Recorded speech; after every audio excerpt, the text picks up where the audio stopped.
우리 말씀과 함께 우리 23쪽을 제가 읽도록 하겠습니다. 7장의 첫 부분은 타인에 대한 비판 금지와 자신을 돌아보는 영적 분별력에 대해 교훈하고 있습니다. 그리고 기도에 대한 교훈으로는 구하고 찾고 두드리는 자에게는 좋은 것으로 응답하신다고 말씀하십니다. 대인 관계에 있어서도 대접받고자 하기 전에 먼저 남을 대접하라 말씀하십니다.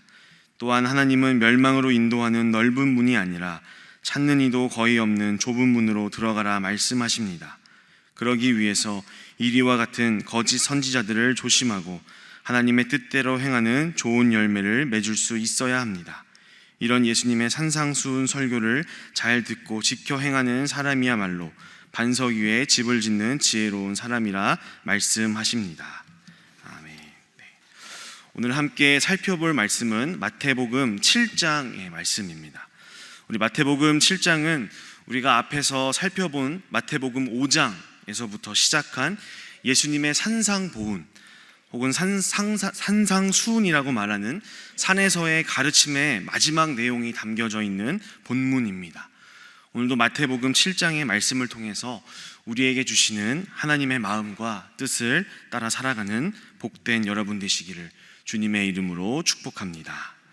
오늘 이 새벽에 함께 기도하고자 하는 첫 번째 기도 제목은 비판하지 않게 하소서입니다. 비판하지 않게 하소서. 오늘 말씀 7장 1절의 말씀을 우리 다시 한번 다 같이 읽어보도록 하겠습니다. 마태복음 7장 1절의 말씀입니다. 시작. 비판을 받지 아니하려거든 비판하지 말라. 아멘. 비판을 받지 아니하려거든 비판하지 말라라고 말씀하고 있습니다. 사실 우리가 굉장히 잘 아는 익숙한 말씀인데 우리는 이 말씀을 주로 언제 많이 적용할까요? 아마 대부분 누군가가 나에게 듣기 싫은 지적을 할 때 우리는 이 말씀을 가지고 방어하면서 성경 말씀에 비판하지 말라라고 이렇게 말씀하고 있다, 이런 식으로 우리가 많이 적용하는 것을 보게 됩니다. 하지만 여러분, 우리가 한번 잘 생각해 보시면 성경에 나오는 수많은 선지자들, 수많은 그 예언자들이 주로 한 일이 무엇이었을까요? 바로 비판하는 일이었습니다. 죄악된 길로 걸어가고 있는 이스라엘 백성들을 향하여서 선지자들, 예언자들이 했었던 것은 바로 그들이 하나님께 돌아올 수 있도록 죄를 향하여서, 그들의 삶을 향하여서 비판하는 것이었습니다. 또 우리가 잘 알고 있는 세례 요한도 당대의 헤롯 왕이 동생의 아내를 취한 것에 대하여서 세례 요한이 강하게 비판했던 것을 신약 성경에 기록을 하고 있습니다. 그리고 무엇보다도 바로 예수님께서 바리새인들을 향하여서 거침없이 비판하셨던 것을 우리는 기억할 수 있습니다. 근데 그럼에도 불구하고 비판하지 말라라고 한다면 그것은 예수님의 삶과 크게 모순된다는 것을 우리가 발견할 수 있게 됩니다. 오늘 성경에서 말씀하고 있는 이 비판이라는 말은 헬라어로 크리노라고 하는 단어를 사용하고 있습니다. 이 단어를 좀 더 정확한 우리말로 표현을 하자면 심판이라는 표현이 조금 더 정확하게 표현할 수 있을 것입니다. 그래서 새번역 성경에서는 심판하지 말라라고 번역하고 있고, 또 공동 번역본에서는 판단하지 말라라고 이렇게 번역을 하고 있습니다. 여러분, 우리가 원래 알고 있는 비판이라고 하는 단어는 무슨 뜻입니까? 한 존재가 더 새로워지기를 바라는 마음으로 훈계하고 책망하는 것이 비판입니다. 이것은 상대방이 더욱 올바르게 설 수 있도록 하는 긍정적인 역할을 하고 있습니다. 그렇기 때문에 앞에서 말씀드렸던 구약의 선지자들, 또 예수님께서 하셨던 비판들이 바로 여기에 해당하는 비판일 것입니다. 그러나 오늘 마태복음 7장 1절에서 말씀하고 계시는 이 비판이라고 하는 것은 우리가 알고 있는 앞에서 말씀드렸던 그러한 의미의 비판이 아니라 앞에서 다시 한번 이야기한 것처럼 심판하다, 판단하다 라는 의미의 그런 말씀으로 어떤 존재에 대하여서 내가 내 마음대로 최종적인 판단을 내리고 선언하는 것을 이야기를 하고 있습니다. 가령 예를 들면 이런 것이죠. 너는 지옥 갈 거야. 너는 안 되는 놈이야. 걔는 그런 사람이야. 라는 식으로 말하는 것을 이야기를 합니다. 오늘 7장 1절의 말씀을 보면 우리가 이와 같이 상대방을 향해서 마음대로 심판하고 판단하지 말라라고 말씀하고 계신다는 겁니다. 한 존재가 어떻게 변화될지 그 가능성을 열어놔야지 그 존재에 대해서 우리가 마음대로 판단해서는 안 된다라고 분명하게 말씀하고 있다는 것입니다. 그것은 전적으로 하나님의 몫이지 우리의 영역이 아니라고 말씀하고 있습니다.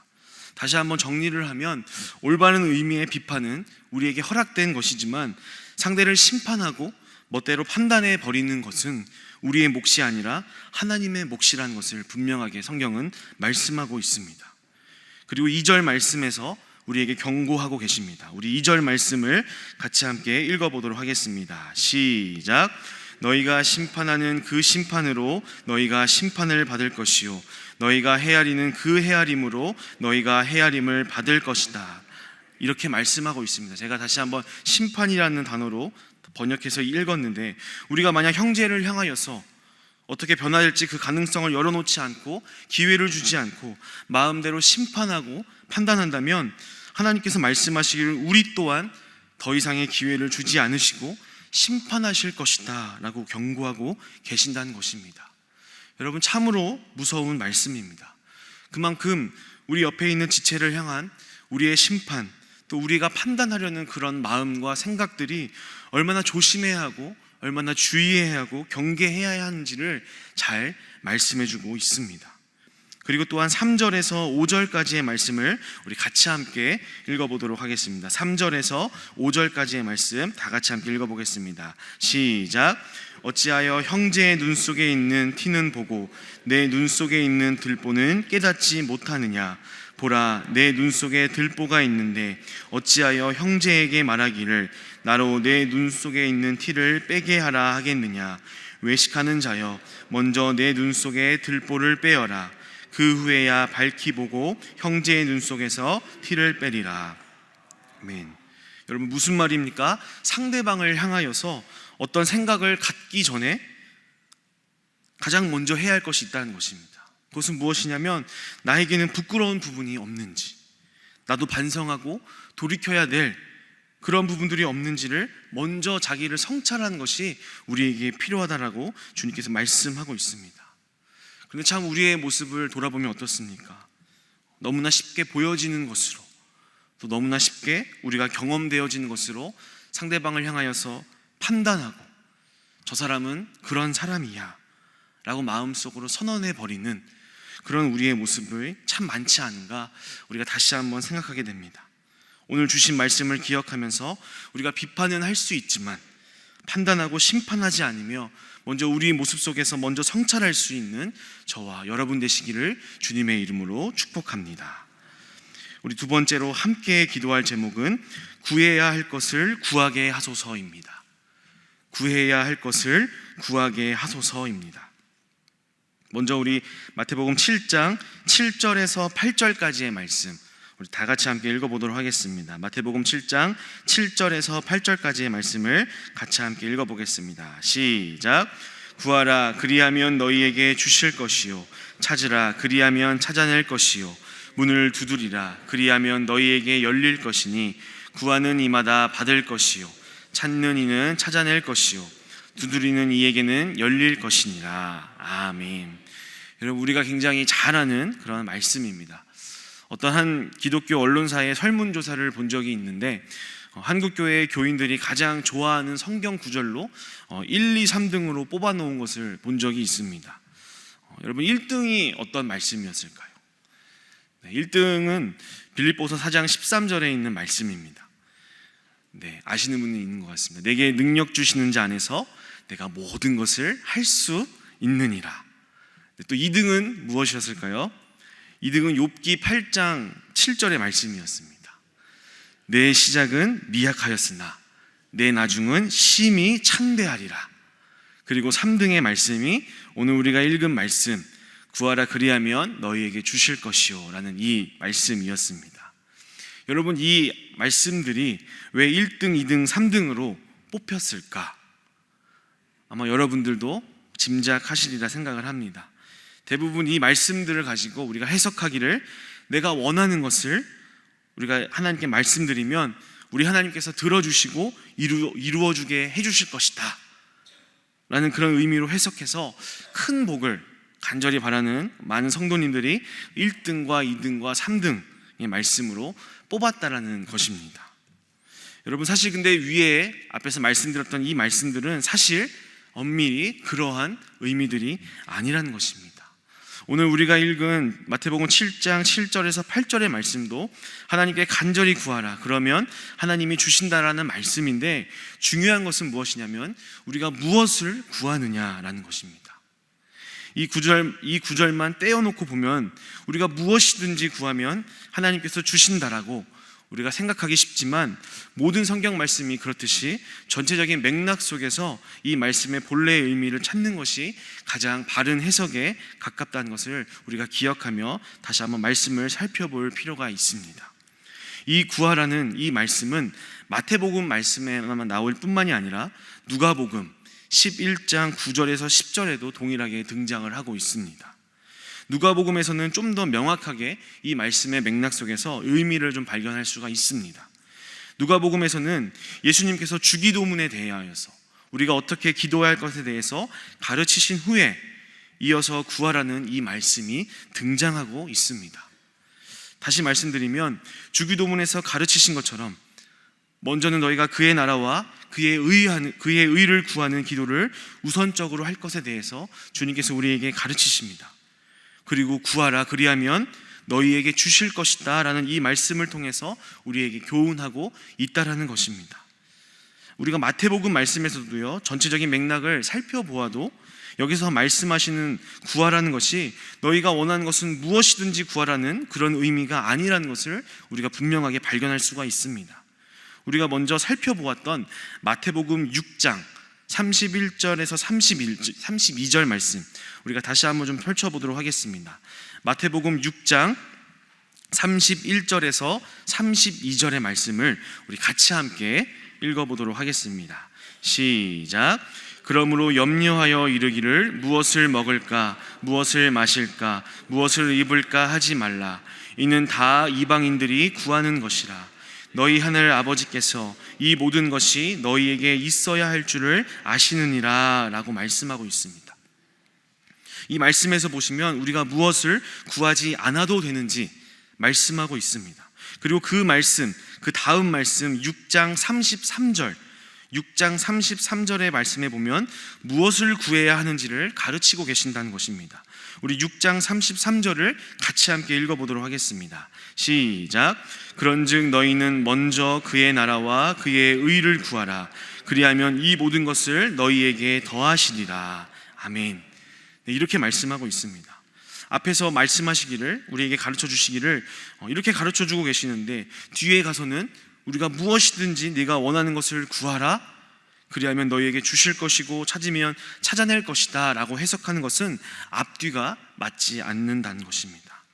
다시 한번 정리하면 마태복음 7장 7절에서 8절까지 말씀하시는 구하라는 이 말씀은 하나님의 나라와 의를 구하라는 말씀이고, 그것을 간절히 구할 때에 하나님이 반드시 우리에게 허락하신다라는 말씀이라는 것을 우리가 발견할 수가 있다는 것입니다. 여러분, 그런데 우리는 이 말씀을 의지하여서 얼마나 우리의 개인적인 필요만을 구하곤 했는가, 다시 한번 생각해 볼 필요가 있습니다. 물론 그러한 기도가 필요하고 또 우리가 하나님께 그런 기도를 충분히 드릴 수 있지만, 고린도전서 3장에서 말씀하시는 것처럼 나는 늘 하나님께 원하는 것을 구하고 하나님은 늘 내 필요를 채워주시기 위해 존재하시는 정말 어린아이와 같은 그런 신앙에만 우리가 머물고 있지 않은지 우리 자신을 다시 한번 잘 살펴보아야 할 수 있을 것입니다. 물론 자녀가 어릴 적에는 자기가 원하는 것만을 구할 수 있을 것입니다. 하지만 육신의 자녀도 성장하기 시작하면 이제 부모의 마음도 헤아리기 시작하고 또 부모가 원하는 대로 살아가기 시작하는 것처럼 우리 또한 어린아이의 신앙에만 머무는 것이 아니라 이제는 어떻게 사는 것이 하나님의 기쁨이 될까를 고민하고 하나님의 뜻이 오늘 나의 삶을 통해 이루어지기를 간절히 구하고 바랄 수 있는 저와 여러분이 되시기를 주님의 이름으로 축복합니다. 우리 세 번째로 함께 기도할 제목은 열매로 신앙을 고백하게 하소서입니다. 열매로 신앙을 고백하게 하소서입니다.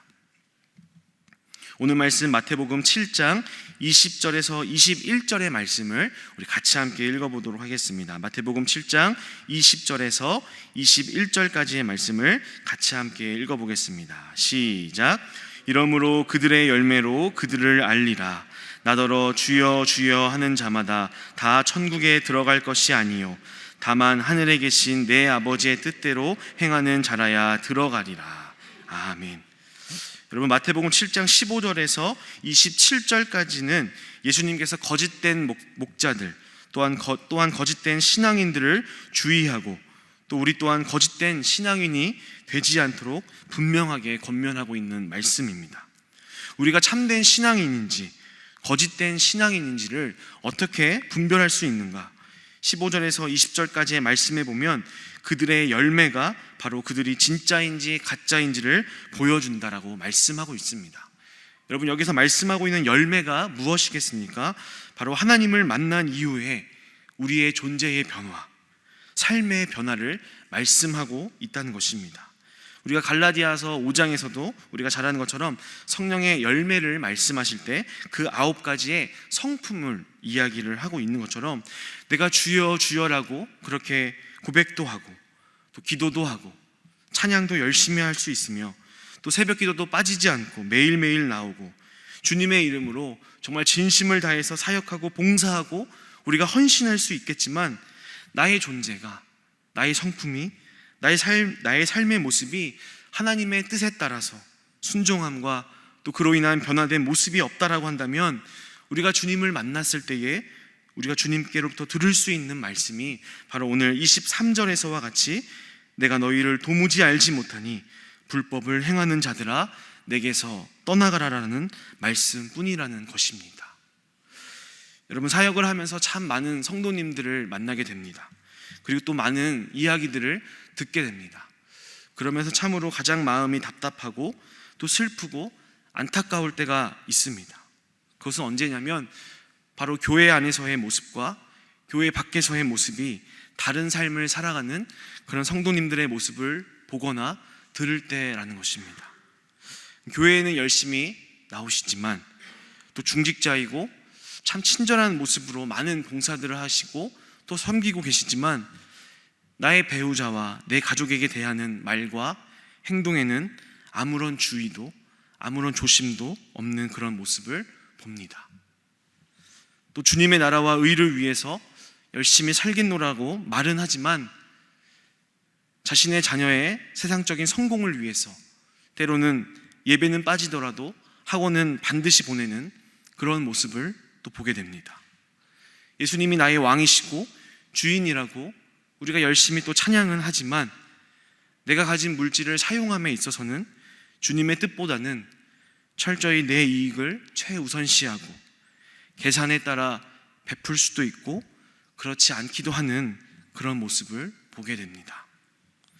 예수님을 믿는다는 사람의 모습이 믿지 않았을 때와 차이라고는 단순히 교회만 더 열심히 나온 것 말고는 달리 달라진 것이 없는 그런 모습이라고 한다면 어쩌면 우리는 열매 맺지 못하는 거짓된 신앙인일 수 있다는 그 주님의 말씀에 우리가 귀를 기울이고 우리의 모습을 다시 한번 겸손히 살필 수 있어야 할 것입니다. 그들의 열매로 그들을 알리라고 말씀하신 그 주님의 말씀처럼 오늘 나는 예수님을 믿음으로 내 삶에 맺고 있는 열매는 무엇인가 다시 한번 묵상하며 선하고 좋은 열매로 우리의 신앙이 진짜임을 고백하고 증거할 수 있는 저와 여러분 되시기를 주님의 이름으로 간절히 축복합니다. 우리 이 시간 오늘 말씀에서 나누었던 3가지 기도 제목을 기억하시며 함께 기도하도록 하겠습니다. 우리 첫 번째, 비판하지 않게 하소서. 우리 두 번째로, 구해야 할 것을 구하게 하소서. 또 우리 세 번째, 우리의 삶의 열매로 신앙을 고백하게 하소서. 이 3가지 기도 제목으로 이 시간 우리 다 같이 간절한 마음으로 주님 앞에 기도하시겠습니다. 주여 믿습니다. 주여 믿습니다. 주여 믿습니다.